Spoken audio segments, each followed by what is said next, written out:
నా పాయింట్ ఏంటంటే అప్పుడు ఈ ఈ ఏవైతే నిర్ణయాలు మారిన ఈ సందర్భంలో ఈఓగా అనిల్ కుమార్ సింఘల్ గారు ఉన్నారు. ఇప్పుడు కూడా అనిల్ కుమార్ సింఘల్ గారే ఉన్నారు. మీరు బోర్డు సభ్యులుగా ఉన్నారు, బిఆర్ నాయుడు గారు చైర్మన్గా ఉన్నారు కదా. అనిల్ కుమార్ గారు సింఘల్ గారు ఏమంటారు అసలు ఈ వ్యవహారం మీద? ఎప్పుడైనా మీరు సరదాగా ఆయన మాట్లాడి చూసారా? ఏంటి ఆయన వర్షన్ ఏంటి? ఎందుకంటే ఈవో యాక్చువల్గా అయితే మరి ఈవోను కూడా లాగాలి ఇందులోకి, ఈ దర్యాప్తులోకి భాగంగా, అంతే కదా? అంతే కదా, అదే కన్ఫెషన్ ఉంటుంది. వాట్ ఎవర్ ఆయన వర్షన్ ఏంటండి?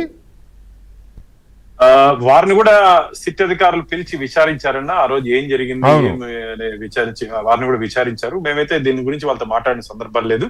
కానీ ఈ రోజు మీరు అన్నట్టు గఫూర్ గారు అన్నట్టు ఇది ఫైనల్ ఛార్జ్ షీట్, దీంట్లో ఇంకెవరిని ఇంక్లూడ్ చేసే అవకాశం లేదు, సుప్రీంకోర్టు సబ్మిట్ చేస్తారంటున్నారు.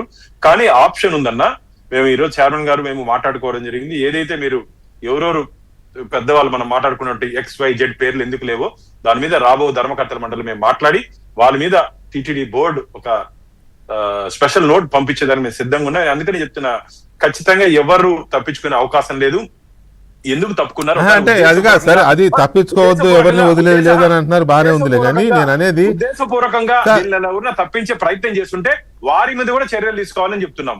ఉద్దేశపూర్వకంగా వీళ్ళెవరన్నా తప్పించే ప్రయత్నం చేస్తుంటే వారి మీద కూడా చర్యలు తీసుకొని ఈరోజు తప్పించేవాడు అత్యంత బలవంతుడైతే మీరేం చేయగలుగుతారండి?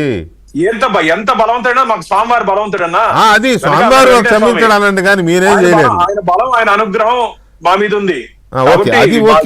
బలవంతుడు ఎవరు ఉండే ప్రసక్తే లేదు. కాబట్టి దీని మీద ఈ రోజు మధ్యాహ్నం అయితే ఓకే, ఇప్పుడు మీరు చర్చించాం అంటున్నారు, వాళ్ళు వేసింది ఫైనల్ ఛార్జ్ షీట్ కాబట్టి సప్లిమెంట్ ఛార్జ్ షీట్లు ఉండవని గఫూర్ గారు అన్నారు, విచ్ ఇస్ ఫ్యాక్ట్. ఇక్కడ మేము కూడా చర్చించాము, ఆప్షన్స్ ఉన్నాయన్నారు. కోర్టుకు వెళ్ళాలి, అది ఇందాక మన సాగర్ గారు చెప్పినట్టుగా కోర్టుకు వెళ్ళి ఇంప్లీడ్ అవ్వచ్చు, రైట్, బాగానే ఉంది. అంటే టీటీడీ ఏమన్నా నిర్ణయం తీసుకుందా దీని మీద ఇంప్లీడ్ అవ్వాలని, సుప్రీంకోర్టులో రిట్ వేయాలని కానీ ఏమన్నా డిసైడ్ అయ్యిందా ఇవాళ? ఖచ్చితంగా ఈ రోజు మీరు మధ్యాహ్నం 3 గంటలకు జరిగినటువంటి దాంట్లో చైర్మన్ గారు చెప్పడం జరిగింది. ఒక పత్రికా విలేకరు అడిగినటువంటి ప్రశ్నకి ఖచ్చితంగా మేము దీంట్లో ఎక్కడెక్కడ ల్యాబ్స్ ఉందో వాటినన్నింటినీ ఓవర్కమ్ అయ్యేదానికి టీటీడీ తరఫున మేము దాని మీద ఇంప్లీడ్ అయ్యే అవకాశం ఉంటుంది అని చెప్పి వారు చెప్పడం జరిగింది. ఖచ్చితంగా మేము ఉండేది కాపలాదారులు, స్వామివారి దగ్గర కాపలాదారులు మేము. చెప్పారులే, వాళ్ళు కాపలాదారులు కాదు, వాళ్ళు వాటాదారులు. అక్కడ ఉండిందంతా వాటాదారులు, మేమంతా కాపలాదారులు.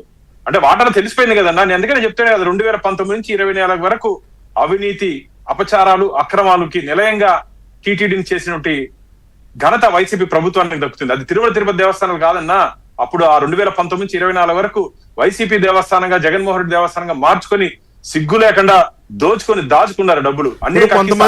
కొంతమంది మేధావులు మాట్లాడుతున్నారు, రిటైర్డ్ ఐఏఎస్లు కానీ, లేకపోతే రిటైర్డ్ ఇందాక మీరు చెప్పినట్టు ఒక IPS ఆయన కానీ, లేకపోతే కొంతమంది లాయర్లు కానీ, లేకపోతే ఎవరైనా మేధావులుగా ఉన్నవాళ్ళు కొంతమంది మాట్లాడుతున్నారు కదా, అయిపోయింది వీళ్ళు దొరికిపోయారు అది ఇది మాట్లాడుతున్నారు కదా. వాళ్ళకి మీరు చెప్పే సమాధానం ఏంటి భాను గారు? ఎవరు తప్పించుకునే అవకాశం లేదు అంటున్నా. ఎవరు చట్టంలో నుండి కొన్ని లొసుగుల్ని అడ్డం పెట్టుకొని వాళ్ళు తప్పించుకోవడం కాదండి, మీరే తప్పు చేశారు అంటే మీరు భలే చెప్తున్నారు. అందుకనే కదా మేము ఈరోజు చెప్తున్నాం కదా, తప్పు చేయలేదనా, మేము ఇంప్లీడ్ అవుతున్నామని చెప్తున్నాం కదా. ఈ రోజు జరిగినటువంటి ఇది వచ్చి 2 రోజులైంది, ఈ రిపోర్ట్ వచ్చి 2 రోజులైంది, బయట మొన్న రాత్రి వచ్చింది ఇది. కాబట్టి ఈ రోజు మాట్లాడుకున్న చైర్మన్ గారు ఇచ్చారు ఆ రిపోర్ట్ వచ్చి అందరికంటే ముందు గఫూర్ గారికి తెలిసింది అందులో అసలు పేర్లు లేవని. రెండోదేమో వైసీపీ వాళ్ళకి తెలిసింది, లాస్ట్ లో మీకు తెలిసింది ప్రభుత్వానికి. కాబట్టి అంటే ఏంటి దాని అర్థం? సిట్ ఎప్పుడు ఏం చేస్తుందో గఫూర్ గారికో లేకపోతే వైసీపీ వాళ్ళకో తెలుస్తుంది తప్ప మీకు తెలియట్లేదని. లీక్ వీరులు ఎక్కడ ఉన్నారో, వాళ్ళని ఎక్కడెక్కడ లింకులు పెట్టుకున్నారో మాకు తెలియదు. నేను అందుకనే చెప్తున్నా కదా, ఉద్దేశపూర్వకంగా దీంట్లో ఎవరికైనా లబ్ధి చేసేదానికి ప్రయత్నం చేస్తుంటే వారి మీద కూడా చర్యలు తీసుకోవాలని చెప్పి మేము నిర్ణయం తీసుకున్నాము. ఉద్దేశపూర్వకంగా